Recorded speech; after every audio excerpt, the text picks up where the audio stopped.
The first time we felt it, we thought we'd struck a reef. The whole ship lurched sideways so violently that men were thrown from their hammocks. Lanterns swung wild overhead, spilling oil and sparks, while barrels rolled across the deck like cannonballs. I remember hearing one of the younger sailors scream below deck as timber groaned around us. But there were no reefs in that part of the Atlantic, not for hundreds of miles. It was the summer of 1734 when the Providence left the coast of Portugal on a whaling expedition. We were 23 men under Captain Elias Maverick, a hard-eyed bastard known for surviving storms that sank entire fleets. He was a cruel man in some ways, quick with punishment, slow with praise. But no sailor questioned his resolve. The sea respected him. And in those days, that mattered more than God. For nearly 2 months, our hunt had been prosperous. Whale oil filled the lower hold, and spirits were high, despite the heat. The Atlantic was calm that week, strangely calm, the kind of stillness that makes a sailor uneasy. No gulls cried overhead. No fish broke the surface. Even the wind seemed to avoid us. I was on night watch when the second impact came. Bang! The hull shuddered hard enough to crack one of the mast supports. Men scrambled from below deck half awake and cursing, while Captain Maverick stormed upward with a pistol in one hand and a lantern in the other. "What hit us?" he barked. No one answered. The ocean around us was black glass under the moonlight, empty, silent. Then we heard it, a low, groaning sound beneath the ship. Not whale song, not wood. Something deeper, alive. One of the harpooners crossed himself. Another whispered that we'd entered cursed waters. Captain Maverick spat overboard and called them cowards. But I noticed the way his jaw tightened as he stared into the darkness. Something enormous circled beneath us that night. We never saw it fully, only hints. A massive shadow gliding under the water, a dark shape longer than the ship itself. Once, near dawn, I saw a pale eye beneath the surface, vast and unblinking, before it vanished into the black deep. The attacks continued for 3 days. Every few hours the creature rammed the hull, sometimes from below, sometimes broadside. Each strike splintered more wood. Water poured into the lower deck faster than we could pump it out. We lost 2 men on the second night when the beast struck while they repaired the rudder. One moment, they were there clutching ropes. The next, they were screaming in the sea. The water turned red around them. Then nothing. Just silence. We became stranded, drifting in endless ocean with a dying ship beneath our feet. The sails hung limp from lack of wind, and our food spoiled under the brutal summer heat. Men stopped speaking above whispers. Sleep became impossible, because every creak of wood sounded like another strike coming. And always, beneath us, we felt it moving. By the 3rd evening, the Providence was finished. The hull had split along the starboard side, and seawater flooded the lower compartments. The ship leaned badly now, groaning like a dying animal. That was when Captain Maverick gathered us on deck. The sun was setting blood red over the Atlantic, casting the sea in crimson light. I remember how exhausted he looked then, older somehow. Not the Iron Captain we feared, but simply a tired man staring death in the face. He looked at each of us before speaking. "I know most of you hate me." No one moved. "I've whipped some of you, starved some of you, worked you until your hands bled." He paused. "But I did it because the sea is crueler than I'll ever be." The ship groaned beneath our feet. Somewhere below deck, wood snapped loudly. Maverick continued. "Every man here became stronger. because he had to. Because weakness dies out here. His voice cracked slightly. Truth is, you bastards became the brothers I never had. That hit harder than any wave. Even Collins, the oldest among us, who cursed Maverick daily, looked away, wiping at his eyes. Then the sea erupted beside us. The fin breached first. Dear God, it towered over the water like the sail of some ancient warship, black and scarred with streaks of pale gray. Bigger than any whale I'd ever seen. Bigger than the Providence herself. The ocean churned violently around it as the creature circled slow and deliberate. The Great Precursor. That's what we would name it afterward, if any of us survived to tell the tale. A predator, older than history itself. The thing that came before all monsters of the sea. Now, Maverick roared. Every man hurled his spear, the air filled with flying iron. Several struck the fin and vanished deep into flesh. Dark blood sprayed across the waves. The beast reacted instantly. The water exploded beneath us. The shark slammed into the hull with enough force to throw men across the deck. The mast cracked in half and collapsed screaming into the sea. Water surged through the shattered boards below deck as the Providence began sinking for good. Still we fought. More spears, knives, hatchets, anything we could throw. The giant fin disappeared beneath the water. For a moment, everything became still again. Then the creature surfaced directly beside the ship. Its head emerged halfway from the ocean, and I saw enough to haunt me forever. A mouth large enough to swallow a longboat whole, rows upon rows of jagged teeth slick with blood, and one massive black eye fixed upon us with cold intelligence. It was recognition, as if it understood exactly what we were. The ship tilted violently. Men slid, screaming, into the sea. I grabbed hold of a rope as icy water rushed over my boots. Captain Maverick stood near the bow, refusing to move, even as the deck collapsed beneath him. He looked back at us one final time. Hold fast, brothers. Then the shark vanished beneath the deep. The Providence sank shortly after. Only 6 of us survived long enough to be rescued days later, drifting on wreckage beneath a merciless sun. No one believed our story. They said exhaustion and madness had taken hold of us, that no shark could grow that large. But I know what I saw beneath those waters. And sometimes, late at night when the world grows quiet, I still hear the sound of that thing striking the hull beneath my feet. The Arctic was never silent. That's the first thing people get wrong. They think it's some frozen graveyard where nothing moves, nothing breathes. But standing out there on that endless white wasteland in the winter of 1856, I heard everything. The groaning of ancient ice beneath our boots, the distant cracking of glaciers, the low roar of the ocean hidden beneath miles of frost, and underneath all of it, something else, something waiting. My father, Victor Shelley, called it destiny. The rest of us called it madness.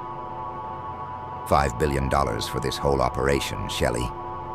Professor Langston laughed one morning while staring across the frozen sea. His beard had frozen solid from the wind. You realize governments have gone bankrupt for less. My father only grinned beneath the collar of his fur coat.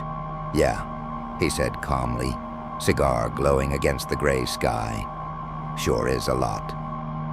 I stood beside him watching helicopters sweep across the Arctic while crews unloaded explosives onto the ice fields.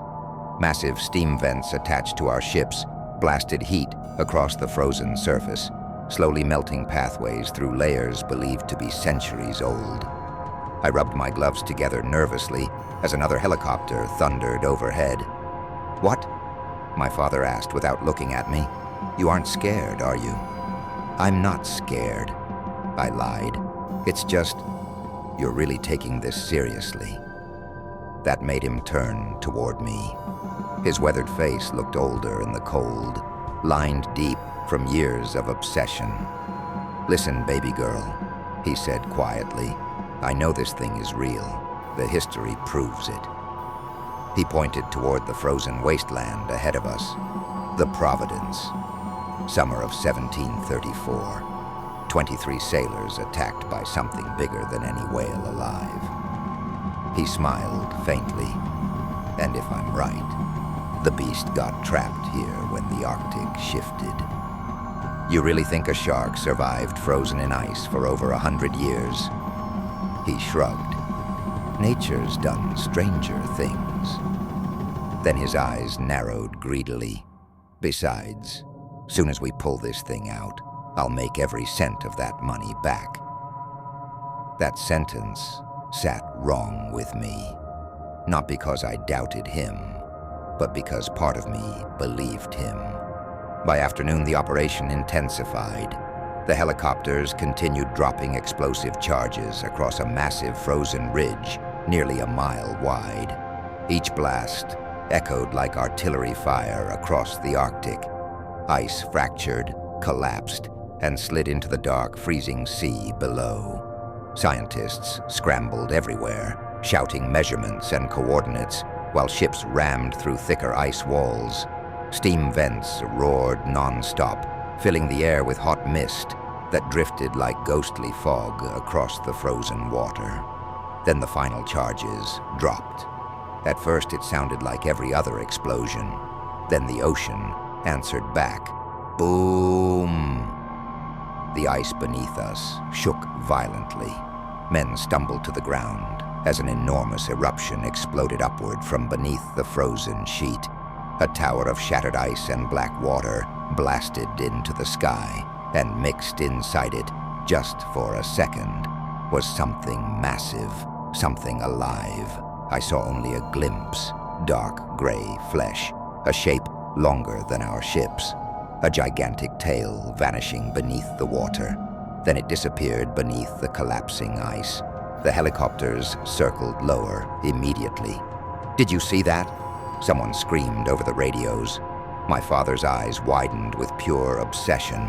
Oh my God, he whispered. There it is. For 30 agonizing minutes, nothing happened. No movement, no sound except cracking ice drifting across the water. Then one of our larger ships jerked violently backward. The anchor line had snagged on something below. At first the crew thought it had caught ice, but then the entire ship started moving, not drifting, pulling backward with terrifying speed. Metal screamed. The anchor chain tightened so hard, it snapped steel supports clean from the deck. Men were thrown across the ship, while alarms rang everywhere. Overhead, one of the helicopter pilots shouted through the radio, "Mr. Shelley, there's something massive in the water." The pilot's voice cracked with panic. "It's thrashing under the ice.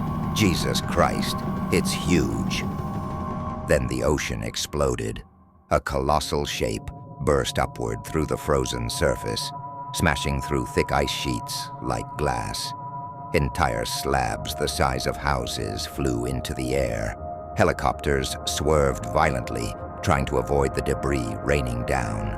I finally saw it fully. The great precursor. Dear God. The creature's body dwarfed every ship surrounding it. Scarred gray skin stretched endlessly beneath the freezing water, while its enormous dorsal fin towered above the shattered ice. Rows of jagged teeth flashed briefly as it thrashed, roaring silently through the sea like an ancient god awakened from burial. It wasn't just a shark. It looked prehistoric, like the ocean itself had built a monster. My father stepped dangerously close to the cracking edge of the ice, eyes shining with madness. "Oh my God," he shouted. "There it is. Don't let it escape." As soon as he said it, the anchor line snapped free. The force ripped the anchor clean through the side of the ship, tearing metal apart like paper. The great precursor disappeared beneath the dark water instantly for one awful minute. Silence returned. Then the ice beneath us cracked. A thunderous boom erupted below our feet as the shark breached again directly underneath the frozen sheet we stood on. Massive fractures spread across the ice like spider webs. I heard my father yell my name just before the surface collapsed under me.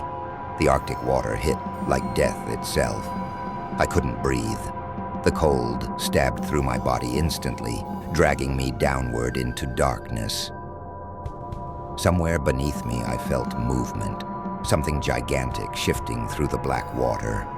Then hands grabbed my coat. My father. He hauled me upward with a strength I didn't know he still had. We broke through the surface, gasping, while the ice continued splintering around us.